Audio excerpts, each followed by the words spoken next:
നായികയാണെന്ന് പറഞ്ഞു. അപ്പോൾ നായികയായിട്ട് അന്ന് അവിടെയുള്ളത് സരിതയാണ്. സരിതയും പ്രണയം തുടങ്ങിയൊരു കാലമായിരുന്നു.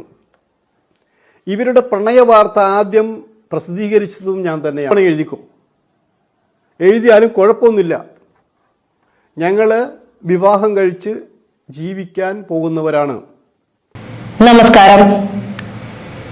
സിനിമാ മാധ്യമ പ്രവർത്തകനായ പെല്ലിശ്ശേരിയുടെ വാക്കുകളെ ആരും അങ്ങ് തള്ളിക്കളഞ്ഞിട്ടില്ല. കാരണം അദ്ദേഹം വെറുതെ അങ്ങ് ഒരു കാര്യവും പറയുകയല്ലായിരുന്നു. അദ്ദേഹത്തിന്റെ പല നിരീക്ഷണങ്ങളിലൂടെയും അന്വേഷണങ്ങളിലൂടെയും നടത്തിയ കാര്യങ്ങൾ തന്നെയാണ് അദ്ദേഹം കഥകളായി പറഞ്ഞുകൊണ്ടിരുന്നത്. ഇപ്പോഴിതാ മലമ്പുഴ ഗസ്റ്റ് ഹൗസിൽ വെച്ച് ആ നടിയുമായി മുകേഷിനുണ്ടായിരുന്ന ബന്ധത്തെക്കുറിച്ച് പറയുകയാണ്. അദ്ദേഹം നേരിട്ട് മുകേഷിന്റെ കാണാനിടയായ ആ സാഹചര്യത്തെക്കുറിച്ച്, ആ നടിയുടെ റൂമിലേക്ക് പോവുകയും തുടർന്നുണ്ടായ സംഭവങ്ങളെക്കുറിച്ചും പെല്ലിശ്ശേരി വെളിപ്പെടുത്തുകയാണ്. അദ്ദേഹത്തിന്റെ ഈ വാക്കുകൾ ഇപ്പോൾ വൈറലായിക്കൊണ്ടിരിക്കുകയാണ്. മുകേഷിന് പലരുമായിട്ടുള്ള ബന്ധങ്ങൾ ഉണ്ടെന്നും മുകേഷിനെതിരെ ഉയർന്ന മീട്ടു ആരോപണങ്ങളുമെല്ലാം നമുക്കറിയാം. അതിനിടയിലേക്കാണ് അദ്ദേഹം ഈ നടിയെ വലിച്ചിഴയ്ക്കുന്നത്. പിന്നീട് ആ നടിയുടെ ജീവിതം തന്നെ നരകതുല്യമാക്കി തീർത്ത നടൻ മുകേഷിനെ കുറിച്ച് പെല്ലിശ്ശേരി നേരിട്ട് കണ്ട ചില സംഭവങ്ങളെ കുറിച്ച്. മുകേഷ് ഇപ്പം MLA ആണ്, സിനിമാ നടനാണ്, മറ്റു പലതുമാണ്. പക്ഷെ ഉണ്ടായ കാര്യം പറയാതിരിക്കാൻ പറ്റില്ലല്ലോ. എന്നാലും മുകേഷ് അങ്ങനെ ചെയ്തല്ലോ. എന്തു ചെയ്തു? നിങ്ങൾ അറിഞ്ഞിട്ടില്ലേ? നിങ്ങൾ തന്നെയാണിത് പറഞ്ഞു പരത്തിയിട്ടുള്ളത്. സുഹൃത്തെ, ഞാനൊരു കാര്യം വെറുതെ പറഞ്ഞ് പരത്താറില്ല. അതൊരു പല പ്രാവശ്യം ഇത് എത്ര ശരിയുണ്ട് എന്നു അന്വേഷിച്ചതിന് ശേഷം, ഈ ശരി തെറ്റുകൾ അന്വേഷിക്കാൻ എനിക്ക് സിനിമാ രംഗത്ത് കുറേ സുഹൃത്തുക്കളുണ്ട്. അവർ തരുന്ന വാർത്ത ഇന്നേ വരെ തെറ്റിയിട്ടില്ല. പക്ഷെ ഇവിടെ പറയുന്ന വാർത്ത തന്നതല്ല, നേരിട്ട് ഉണ്ടായ അനുഭവമാണ്. സ്ഥലം മലമ്പുഴ ഗസ്റ്റ് ഹൗസ്, സമയം രാത്രി 9 മണി.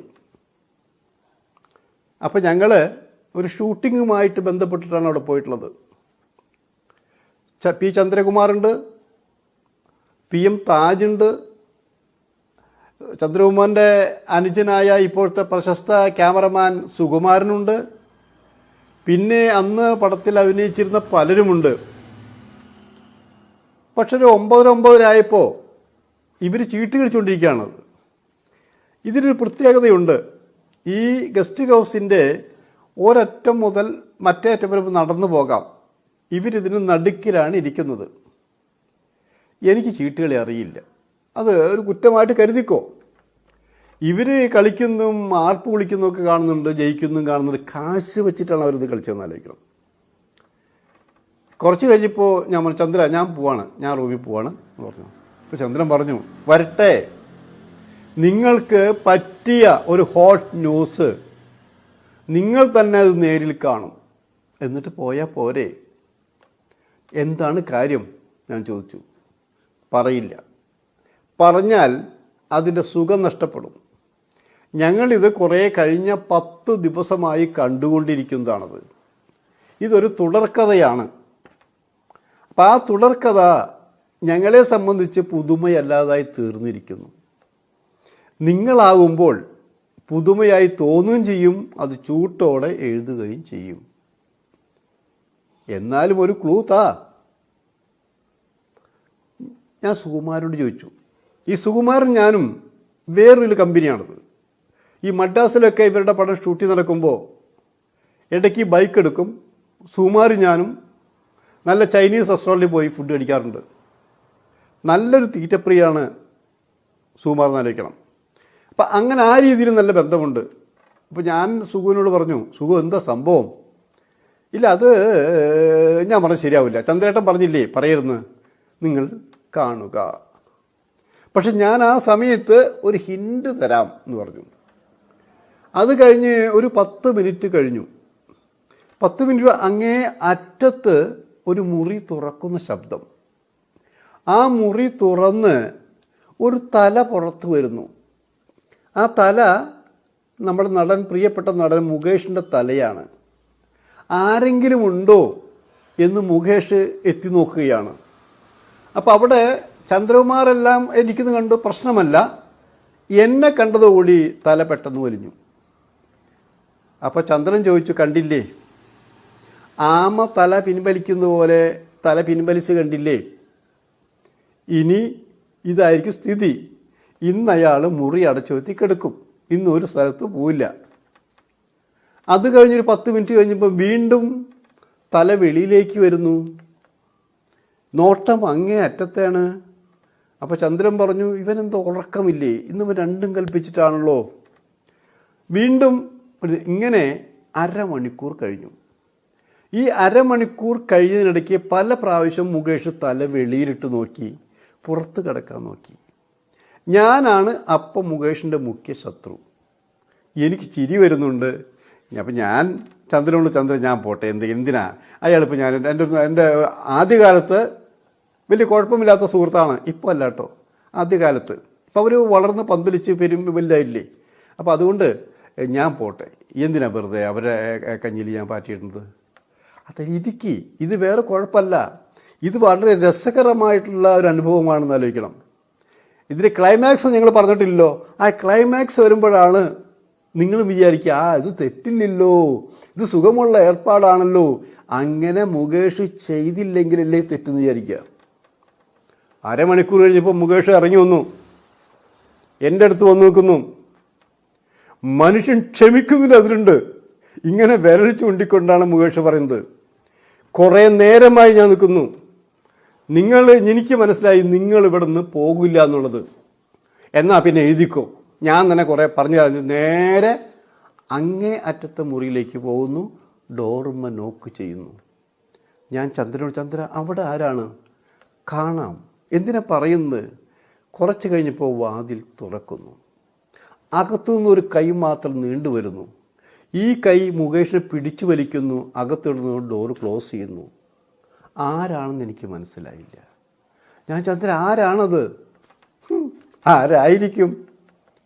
ഞാൻ ആലോചിച്ചു, ഈ സിനിമയിൽ നായികയാണെന്ന് പറഞ്ഞു. അപ്പോൾ നായികയായിട്ട് അന്ന് അവിടെയുള്ളത് സരിതയാണ്. സരിതയാണോ റൂമിലെന്ന് ചോദിച്ചു. അപ്പോൾ സുഖു പറഞ്ഞു, അതെ. ഞാൻ പറഞ്ഞു, ഇനിയിപ്പോൾ എന്താ പ്രശ്നം? അല്ലെങ്കിൽ പ്രശ്നമൊന്നുമില്ല.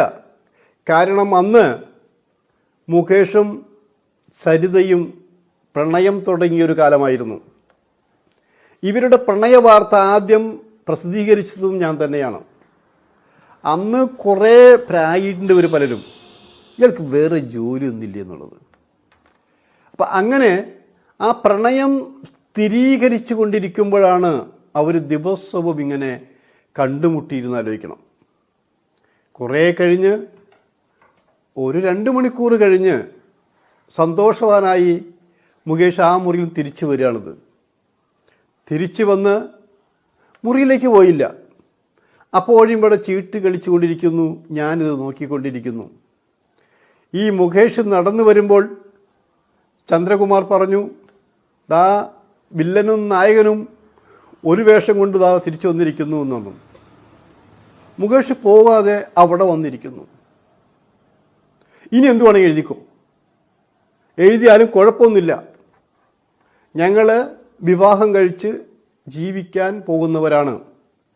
അപ്പം അതുകൊണ്ട് ഭർത്താവാകാൻ പോകുന്ന ഒരാൾക്ക് ഭാര്യയാകാൻ പോകുന്ന നടിയുടെ മുറിയിലേക്ക് പോകാം, അല്ല എന്ന് എവിടെയെങ്കിലും എഴുതി വച്ചിട്ടുണ്ടോ? അപ്പം ഞാൻ പറഞ്ഞു, മുകേഷേ ഇത് ആരും നിശ്ചയാക്കിയിട്ടില്ല, അല്ലെങ്കിലും ഞങ്ങളിത് മുമ്പേ എഴുതിയിട്ടുള്ള, ഞങ്ങൾക്ക് പുതുമയില്ല. പക്ഷേ ഇത് നേരിൽ കാണാനുള്ളൊരവസരം, ലൈവായിട്ട് കാണുന്നതല്ലേ, ഈ ലൈവായിട്ട് കാണുന്നതിൻ്റെ സുഖമൊന്നും വേറെയല്ലേ. അപ്പോൾ അത് ചന്ദ്രൻ പറഞ്ഞപ്പോൾ ഒന്ന് പരീക്ഷിച്ച് നോക്കിയതാണ്.